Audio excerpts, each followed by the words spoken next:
effect? Uh,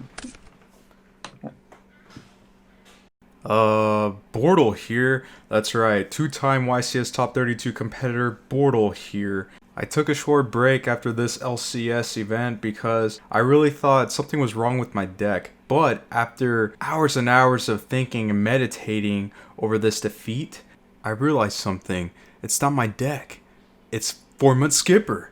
This card is some cheeks. This card does not belong with Traptrix, guys. Throughout this deck profile, I'll explain my thought process over 4-mid skipper. Does it belong with Traptrix? I'm going to show you the list I used for this LCS online event for the online format. My goodness. Before we jump into the actual deck profile, I'd like to give a shout out to Jimmy Nguyen, who is a two-time Worlds competitor representing the US in 2014 and 2016, as well as shout out to Steven Bronder, former Dino God. With the help of these two fine duelists, I was able to perfect this list, well, what I thought was perfection for this online tournament. Thanks, guys. Alright, now let's jump into the deck profile. Alright, here is the deck profile over the list I used at the LCS 4 event for the online format. Traptrix is kind of a slow deck at start, but it picks up very quickly as turns progress. Right now we have the triple Mermello package right here because we want to maximize our normal summons, our starters if you may. So triple Mermello, triple Mantis, it searches any Traptrix monster, and it actually has a secondary effect which bounces your set cards, so that can just trigger Sarah if you need to, or reset the timer on a set trap from Dionea.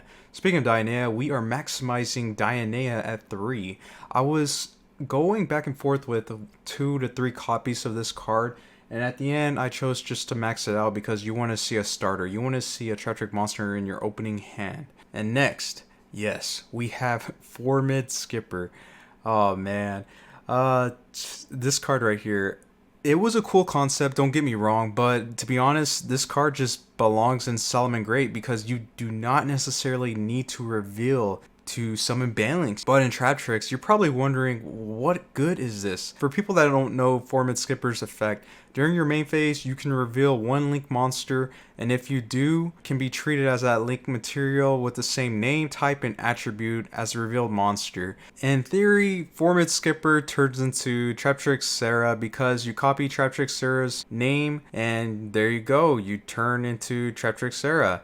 And then you can trigger the graveyard effect, which searches Parallel Exceed, the next card right here. If you want to stop the entire play for Traptrix, just ogre the 4-mid skipper and there you go. So 4-mid skipper was not the best choice to run in this format because currently right now there is a rise of hand traps, okay? Because you have the rock deck, you have LH deck, anything that's considered rogue or not really popular, just throw in some hand traps and boom, they're amazing, you know? So 4-mid skipper is just not the right play for Traptrix. And the cool thing is, if they Valor your 4-mid skipper, you can make another link monster with it, just so it's not entirely useless. So Parallel Exceed. This card from Eternity Code changed this deck entirely. If you haven't checked my last deck profile over Traptrix, go ahead and check it out. But Parallel Exceed combos really crazy with this deck. It makes it to where you shoot out rank 4s more efficiently. Even though you may not play 4-mid skipper in the future, you still have to play Parallel Exceed just because of how nice of an extender this card is. Now let's talk about our hand traps. This ratio, this lineup may not be the best for everyone, but at the same time, I am playing a trap deck. I'm supposed to be a trap heavy deck. And obviously, if you're going to go second, you need some interaction with your opponent or they're going to create this insane board you cannot win from. So the reason why Ash Blossom is in here, it's just really good overall. If you can stop Pot of Extravagance, you know, anything that like draws 2, it's really great against Desires. Standard rogue deck, Ash Blossom's just really nice. And I chose to play 2 because it's a once per turn effect and I guess I sometimes want to see it.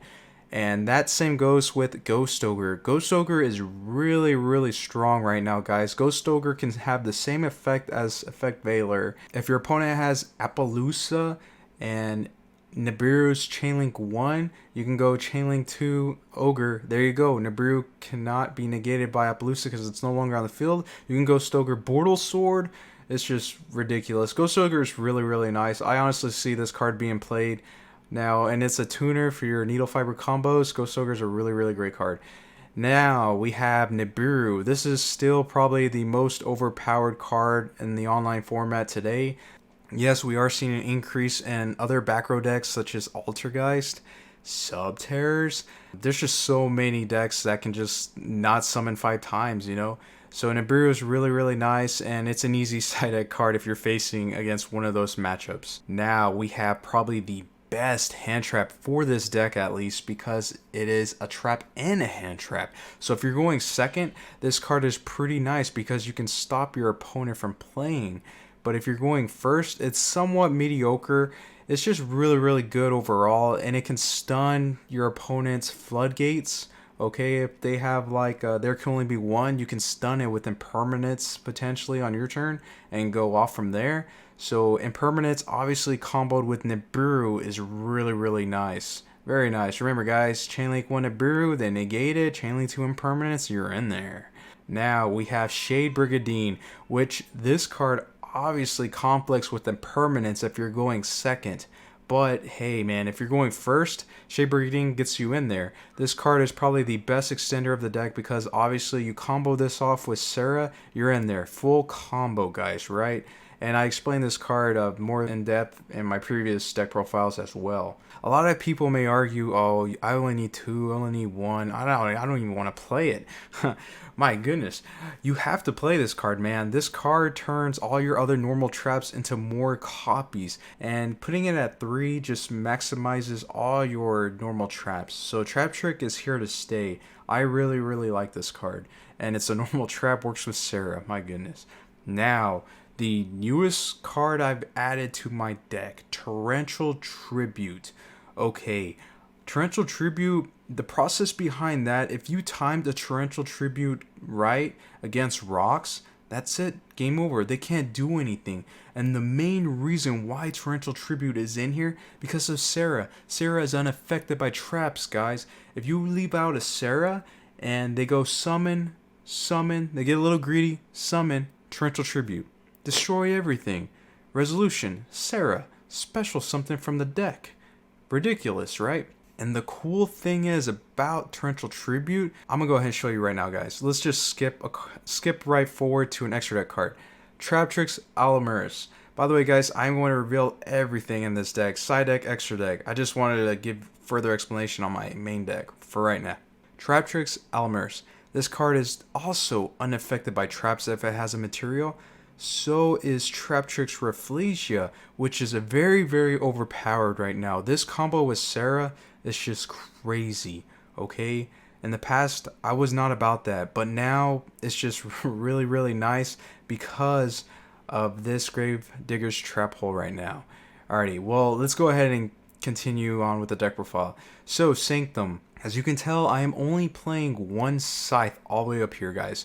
I chose to just play the one Scythe because if I play 2, it increases your chances of seeing a second Scythe or whatever, and I don't have any main deck ways to destroy the Scythe efficiently. In the past, I've used Heavy Storm Dusters in the main deck. The thought process of just 2 Sanctums. In the past, I've used 2 Sanctums off and on, and it just combos really well with Traptrix because if you Traptrix, banish Sanctum, set activate Sanctum, that's it. You don't have to worry about bricking later in the deck. So that's why there's just 2 Sanctums right now, guys. And this card is going to be really, really strong for a while because it's a normal trap, and this always has the ability to just stop your opponent from playing. And you can special a monster from your deck with Sarah and the resolution. I know, guys, you're probably thinking, what are you doing, Bortle? You're only playing 3 trap holes? Alright, guys, let me give you my explanation on why I chose to use 3 trap holes and only 2 floodgate trap holes. There are no spells in this deck, no draw power, no upstart, no desires. I think this is still the best trap hole in the game because you can slow down your opponent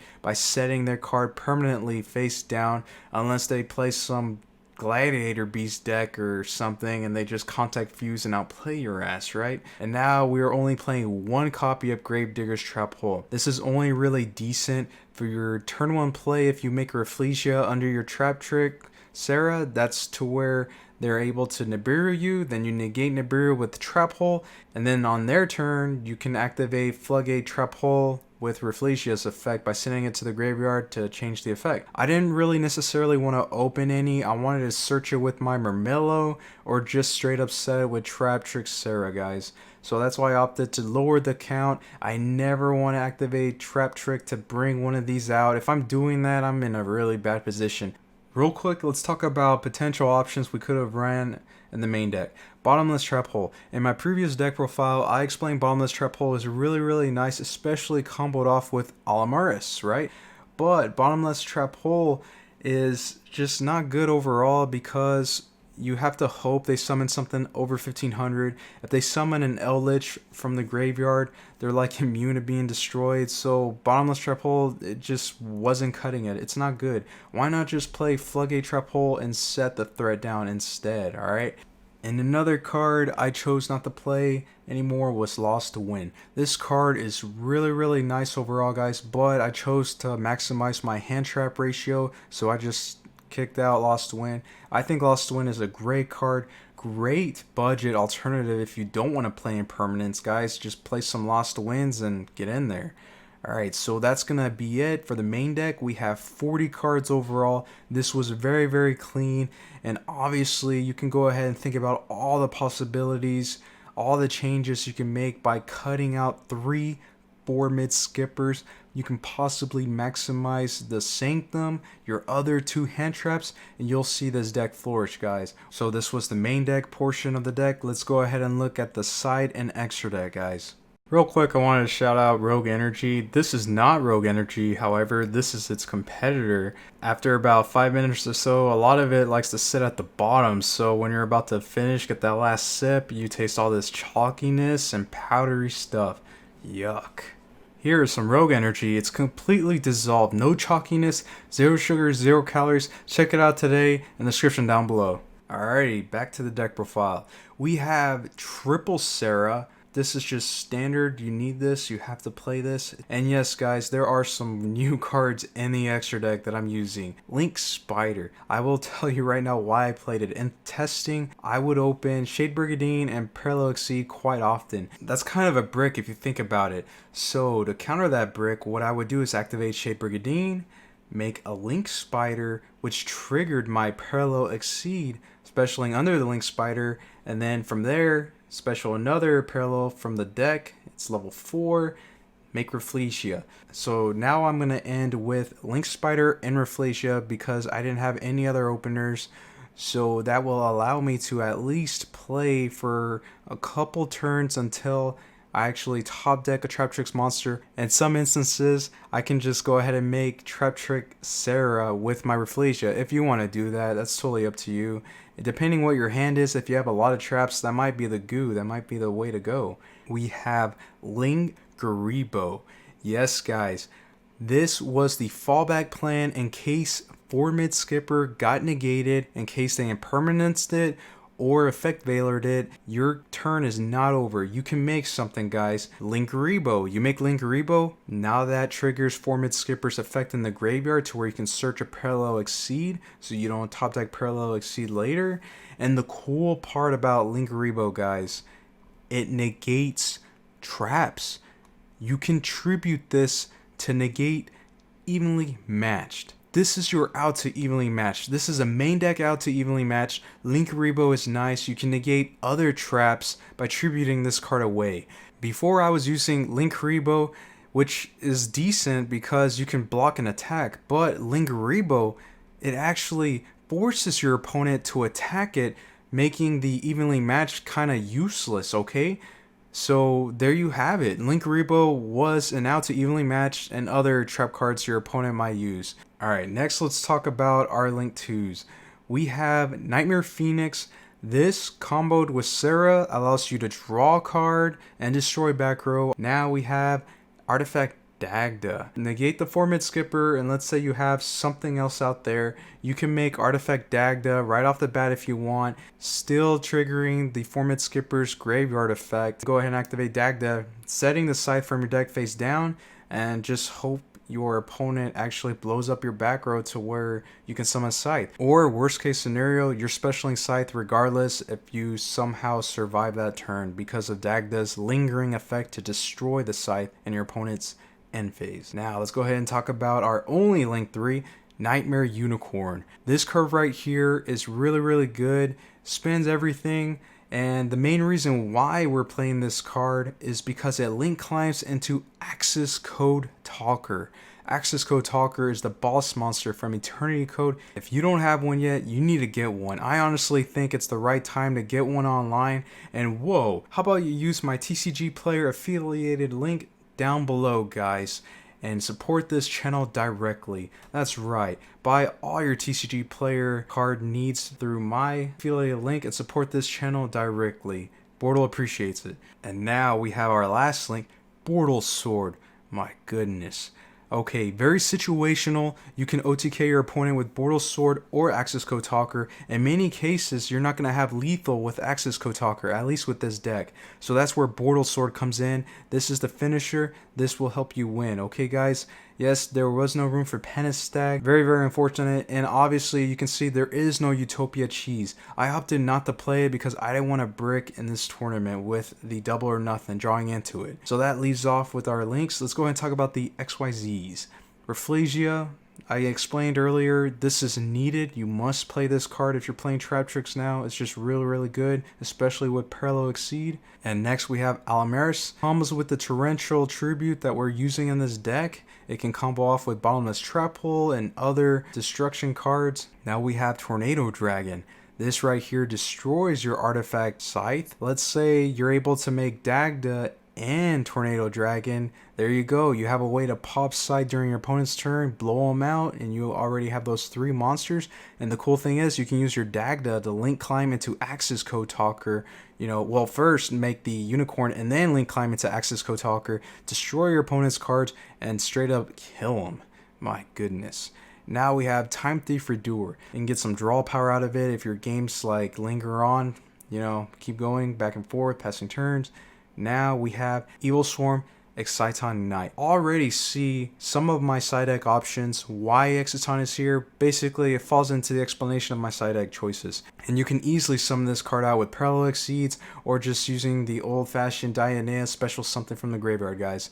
So Exciton Knight, really cool card. Your opponent doesn't necessarily see it coming. Let's go ahead and jump into the side deck right now. Dark Ruler No More. Post side deck. Let your opponent overextend. Summon everything. All these negates, Omni negates, whatever negates. If the only way they're going to stop you is if they actually sided in some floodgates as well, like Anti-Spell Fragrance, whatever, right? So, Dark Ruler No More. Activate Dark Ruler No More. I don't know how, but somehow summon Evil Swarm Exciton Knight. No, I'm kidding. We do know how. Summon 2 monsters, make Exciton Knight, blow it up. Blow everything up. They cannot respawn, guys. Dark Ruler No More, really good card. Very good side deck card. Now let's go ahead and talk about our other cards, which are Pinkatrops. Pinkatrops, it's really decent card. This can break the synchro builds out there. Just a 1-card break. You attack, you pop. Card's really strong, guys, and it's a free summon. Alright, if you're going second, obviously. Fantastical Dragon Phantasme. Thanos Dragon. Man, this card is nuts. I knew there was going to be tons of Salads in this event because Salad is a really safe choice to play. So Fantastical Dragon is really good. And guess what, guys? Phantasme is great against my deck as well. Man, I can't tell you how many times I had Thanos dropped on my Sarah summon. That sucks because they can legit just go battle face attack and that just messes up the groove of everything. So Phantasme is a really good card. I think side decking it's pretty decent. Now our other cards. Let's talk about this Floodgate right here. Anti-Spell Fragrance. Man, this card is nuts. Especially as you can see, I play like no spells. Only 3 spells and they're all in the side deck. Anti-Spell Fragrance, really nice card. It forces them to activate their quick plays right away. Really good bait card. And if you're facing like Sky Strikers, they have to set everything. Most combo decks need their spells, so they're already setting their spells to where you can just pop them with Murmellos, Tornado Dragons. Anti-Spell is a really great card. If I would have saw this card against my Subterra opponent, I would have won the game because they set their field spell, pop it, right? Weird. Now, evenly matched. Alright, against other rogue decks, this card's really, really good, guys. It's pretty nice. You can kind of technically run this combo off with the Dark Ruler no more, if you feel lucky, alright? Because you activate Dark Ruler, battle phase evenly. Now, we have Heavy Storm Duster. Alrighty, I knew Altergeist would be somewhat heavy. That's the reason why I chose to play Heavy Storm Duster in this deck still, at least in the side deck. I think it's a really great card. You can still pop your scythe with it. Unfortunately, I had some bad luck to where my opponents would outplay and just set one pass, forcing me to Heavy Storm Duster that one set. Sometimes you may want to save your Duster, but you never know what that set is, guys. If it's a Solemn Judgment, it stops your future plays. Just play it safe and pop it, I guess. Now, lastly, Imperial Order. This card is really, really good. It's very overpowered. I like it. Stops all the spells, especially if they're going to like Twin Twister you. You obviously want to save your Imperial Order, you know, if you activate it, if you need to. You don't want to take the bait and just activate Imperial Order, popping some spell you don't really need to negate, because then they'll chain their, you know, quick play and destroy it if they side into it. There you have it, my complete deck profile over my Traptrix deck that I used at the LCS 4 event. Wait until the end of the video to see what deals we're doing for our Bortle gear. That's right, guys, hats, shirts, and we're going to include some freebies with your orders too. And if you're not a part of Bortle Nation, sub for Bortle. It's that easy and it's free. Oh god, yes. Hello Bortle Nation and welcome to the merch sale. We have blue, gray, black, red. If you want to know how these shirts look like, make sure to check out our previous videos to where I'm wearing it as a model. My goodness. Every order comes with a bortlesword sticker and a wristband, and to get this mystery sticker, just make sure to ask us how. In the description down below is where you can follow us on social media, contact us through there, and we'll make sure to help you out. And all these items will be shipped personally from me, guys, within the United States of America. Free shipping to the US. If you want to get this stuff outside the US, you must pay for shipping. All transactions will be paid through PayPal, and if you don't have a PayPal, don't worry, you can still make payments through PayPal, alright? So contact me via social media, and thank you so much for your support, Bortle Nation. I appreciate it. Thank you for everyone for commenting down below, liking the video, and that's gonna be it. Bortle out.